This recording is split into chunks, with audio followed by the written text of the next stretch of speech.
Hello everyone, we are live right now.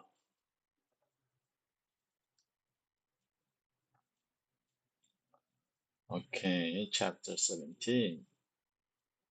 OK，跟大家汇报一下，chapter 16。chapter 16的时候读了很多这些东西，读完之后，我本来是觉得搞破坏很容易，对吧？所以我觉得那个民主党这个搞破坏的这些人肯定是最后的赢家。哎，没想到，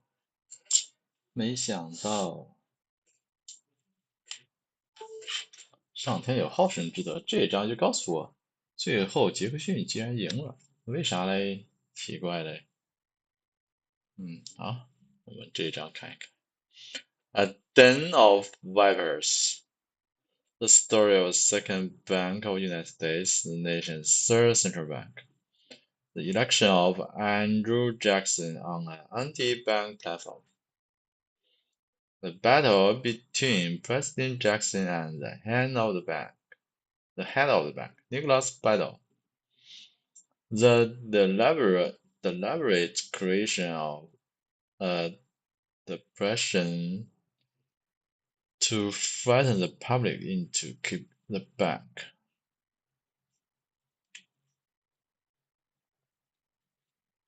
The deliberate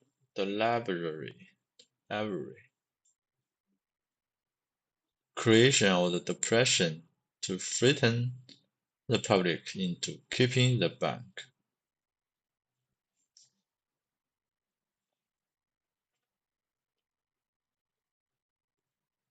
Jackson 说 OK， 讲了几件事，1、2、3、4、5 OK。Story of the Second Bank of the United States, the nation's third central bank. The election of Andrew Jackson on an anti-bank platform. Battle between the President Jackson and the head of the bank, Nicholas Battle.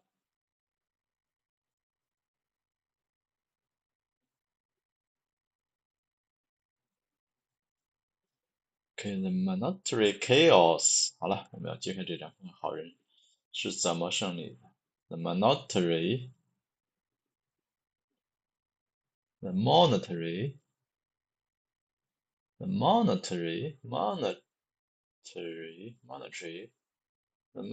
chaos that exists at the end of the war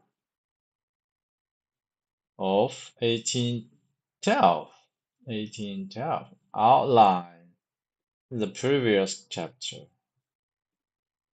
Was caused by an almost universal fraud within the bank industry. Depositors in good faith placed their gold and silver into banks for safekeeping and for the convenience of using paper money in their everyday transactions.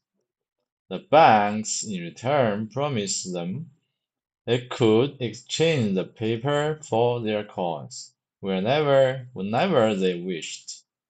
At the same time, however, through the mechanism of Federal Reserve banking, paper money was created far in excess of the value of the coins held in reserve.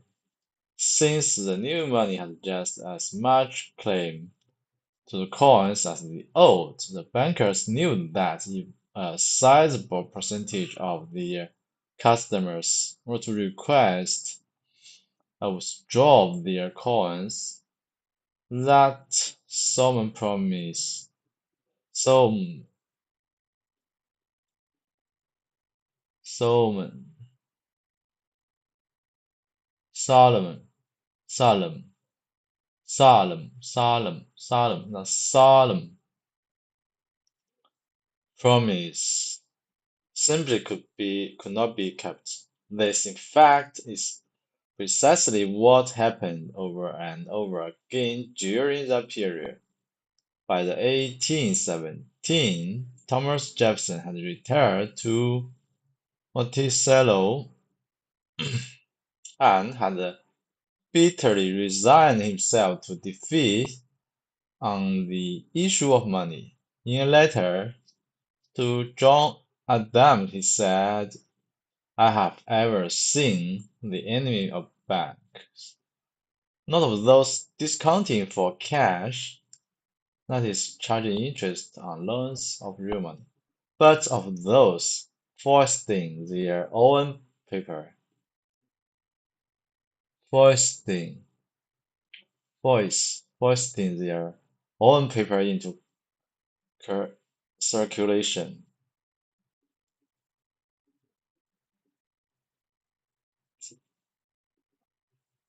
And thus banishing our cash. My zeal against those institutions was so warm and open at the establishment of the Bank of the U.S. that I was desired as a maniac by the tribal bank mongers who were seeking to filch from the public their swindling and borrowing gains. Shall we build an altar to the old paper money of the Revolution, which ruined the individuals but saved the Republic, and burn on that all the bank charters, present and future, and their notes with them? For these are to ruin both Republic and individuals. This cannot be done. The mania is too strong. It is seized by its delusions, delusion, and corruptions.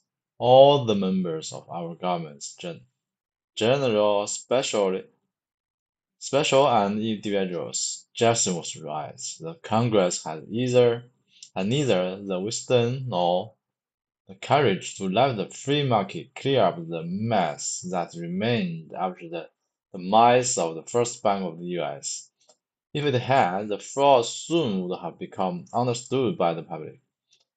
The dishonest banks would have folded, the losses would have been taken, and the suffering would have been ended, perhaps forever. Instead, Congress moved to protect the banks, to organize the fraud, and to perpetuate the losses.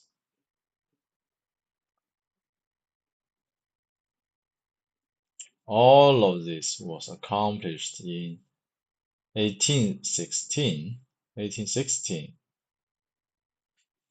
when a 20-year charter was given to the Second Bank of the United States. The Second Bank of the United States, in every respect of the new bank, was a carbon copy of the old. In every respect, with no minor exception, with one minor exception. Exception. Congress unashamedly,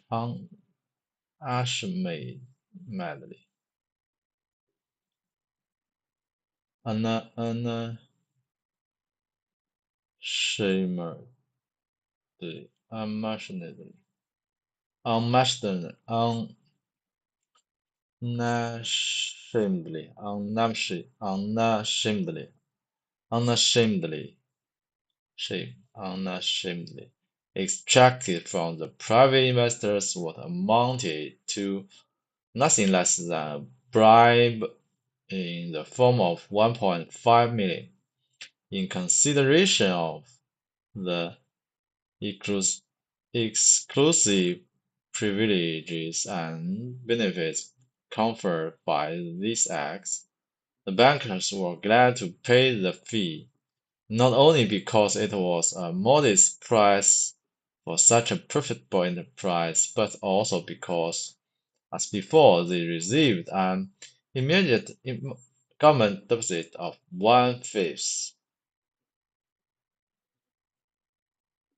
the total capitalization, which then was used as the base for manufacturing much of the remaining startup capital. The charter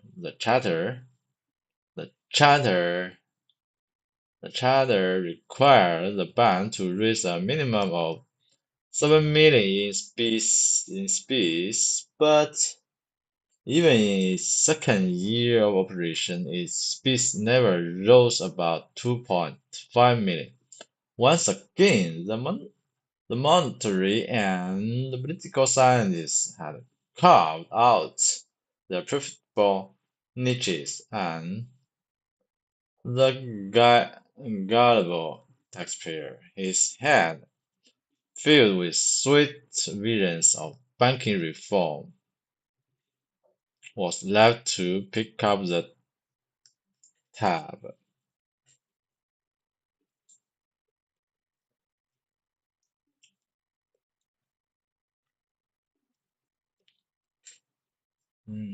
这段话描述了新成立银行和之前非属银行竞争相似者，并揭示了国会向私人投资者互动行为，以及银行利用政府存款进行投机性操作的手段。在各方面，新银行都只有一个想法，对吧？国会毫不羞耻地从私人投资那里榨取了相当于贿赂的150万美元，作为本法案赋予的独家特权和利益的对价。银行家们很乐意支付的人，不仅因为对于这样一个有利可图的企业来说，这只是一个适中的价格，还因为和以前一样，他们立即收获了政府存款，相当于总资本的1/5，然后他们用这笔存款作为基础，制造了剩余启动资金的大部分。特许状要求银行筹集至少700万美元的硬币，但即使在其运营的第2年，其硬币数也曾超过250万美元。货币和政治科学家们再次开辟了他们有利可图的利基市场，而轻信的纳税人，他们脑海中充满了银行改革的美好愿景，却只能承担这笔费用。In every aspect, the new bank was a carbon copy of the old, with one minor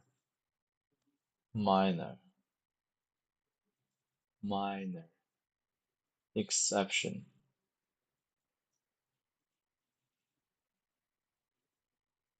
This with the old bank, but not solved with the new bank. Congress unashamedly extracted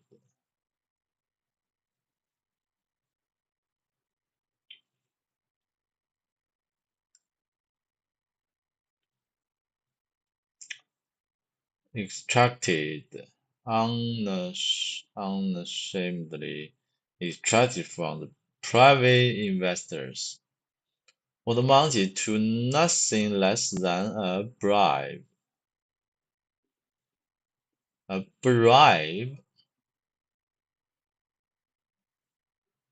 the form of 1.5 million in consideration of the exclusive privileges and benefits conferred by this act.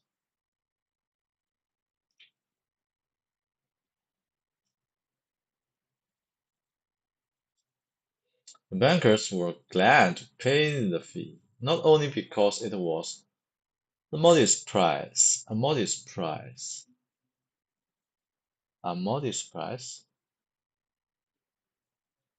for such a profitable enterprise, but also because, as before, they received an immediate government deposit of 1/5 the total capitalization.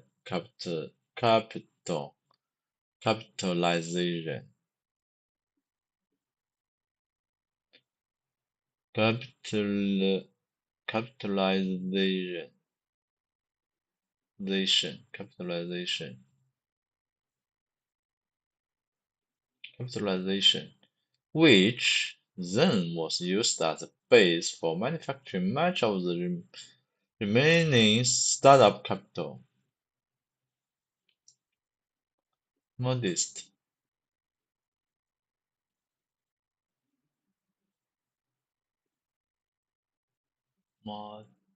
Modest. The charter required the bank to raise a minimum of 7 million in speeds, but even in second year,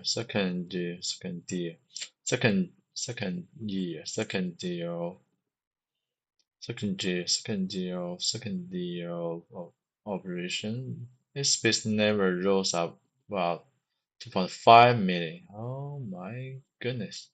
Once again, the monetary and political science had carved out their profit niches.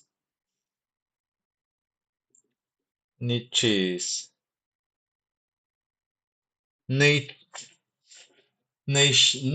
Niche. Niche. Niche. Niche. Okay, niche. Niches. Niches. They are profitable niches. 这叫什么？合适的职业生态规律。And the gullible, gullible, gullible, not gullible, gullible, gullible taxpayer,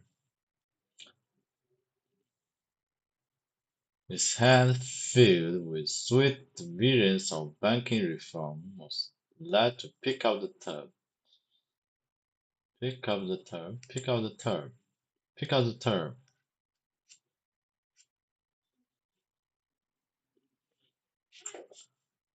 pick up the term.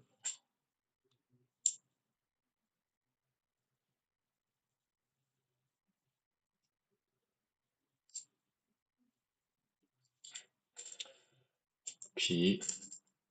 Pick up the term. Pick up the term. 承担费用，这是一个俚语。Okay, pick up the term. Another important continuity, continuity, continuity, continuity, continuity, continuity,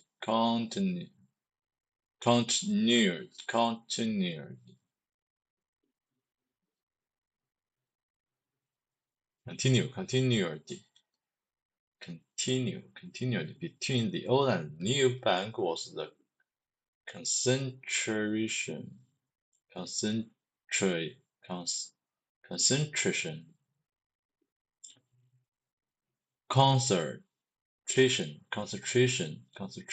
concentration of foreign investment. In fact, the largest single block of stock in the new bank, about one-third in all, was held by this group. It certainly no exaggeration,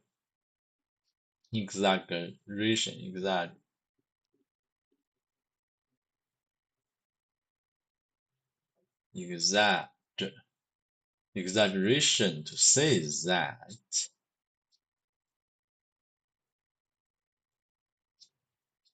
Second Bank of the United States was rooted as deeply in Britain as it was in America. The nation's third central bank ran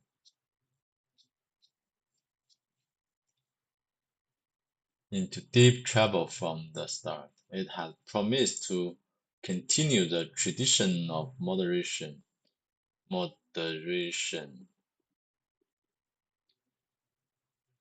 中等的、温和的 moderation 有节制的温和派、节制派较好。Moderation the other banks by refusing to accept any of their notes unless they were redeemable in specie on demand. But when the other banks returned the gesture and required that the new bank also pay out specie on their demand, it frequently lost its resolve. There was also the tiny matter of corruption. As the bank's major historian writes, so many influential people were interested in the state of bank as stockholders that it was not advisable to give offense by demanding payments in specie, and the borrowers were anxious to keep the banks in the humor to lend. In economics, every policy carries a consequence, and the consequence of the loose monetary policy of the Second Bank of the United States was that America was introduced to her first experience with what now is called boom-bust cycle.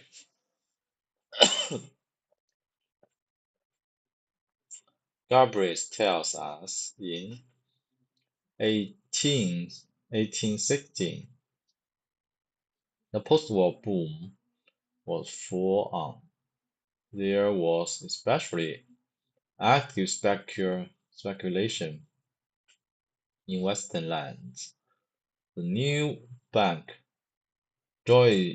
joyously participated. The bank had the advantage over its competitors of a federal charter plus the government's agreement to accept its notes in payments of taxes.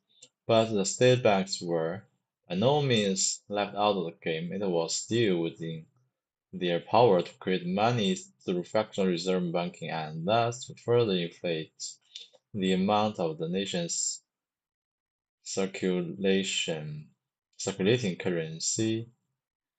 Anxious to get in on this action, Pennsylvania chartered 37 new banks in 1817. That same year, Kentucky followed suit with 40 new charters. The total number of banks grew by 46 in just the first 2 years after central bank was created. Any spot along the road that had a church, a tavern, and a blacksmith shop was deemed a suitable place for setting up a bank. In that same time frame, the money supply expanded by an additional 27.4 million. Another taxpayer fleecing, all lower 40%. Oh my God. Okay. Okay, I think that's all for today. Wow, I just read one chapter. Okay.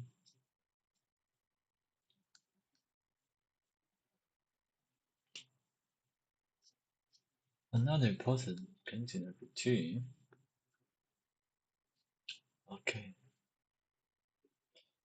抱歉，今天有事情，今天要参加女儿学校的一个活动，所以今天就到这里。Thank you. See you tomorrow. Bye bye. See you.